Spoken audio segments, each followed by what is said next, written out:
Wiper Party leader Kalonzo Musyoka is among 16 presidential candidates who by Wednesday 5 p.m. had submitted the required number of signatures and copies of identity cards to the electoral body, that is IEBC, in a move that signifies that the Wiper boss is still in the race amid pressure to return to the Azimio fold.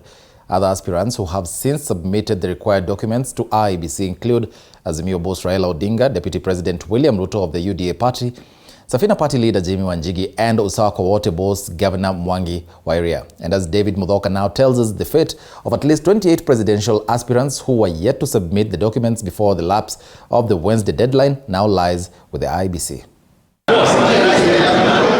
Barely days after a section of Wiper MPs unanimously called on their boss Kalonzo Musyoka to drop his bid for State House and return to the Azimio la Umoja One Kenya fold, the Wiper Party leader on Wednesday went on to submit signatures and copies of identity cards of at least 2,000 supporters from a majority of the counties in a move that signifies that a bullish Kalonzo Musyoka is still in the race.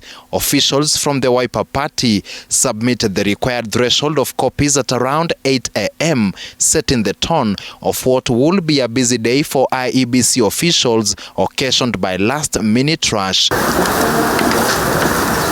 the time of going to press, Kalonzo was among 16 other aspirants who had beaten the 5 p.m. deadline, among them one coalition flag bearer, 9 party candidates, and 6 independent candidates. They include Azimio boss Raila Odinga, whose coalition had submitted the signatures and ID copies on Monday, UDA party leader and Deputy President William Ruto, Safina party boss Jimmy Wanjigi, as well as Usawa kwa Wote party leader and Murang'a Governor Mwangi wa Iria. Others are Justice and Freedom Party of Kenya leader Justus Juma, Agano Party leader Mwaure Waihiga, Roots Party leader Professor George Wajakoya, Summit Party's Walter Mongare, Fordasili boss Njeru Kadhangu, as well as independent candidates Faith Wairimu and Ruben Kigame. The 16 are among 44 presidential candidates who had crossed the first IEBC hurdle in the nomination of running mates on time.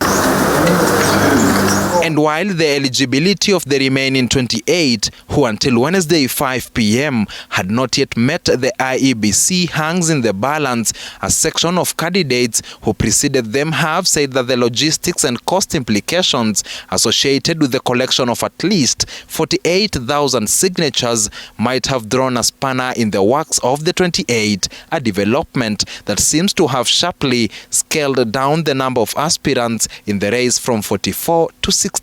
Not every Tom, Dick and Harry has the monies to pour to people, because naturally Kenyans have had this ideology that you have to pay us to be able to participate. If it's politics, tulipe. It is not a realistic demand by IEBC.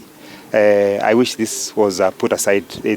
I can tell you it's very difficult for those who are following up. It's not easy. Other aspirants have, however, said that the bar was not set too high as claimed. We have given way much more than that, just to make sure that we are clear on that requirement. And we have also submitted all the copies of IDs that were required to be submitted.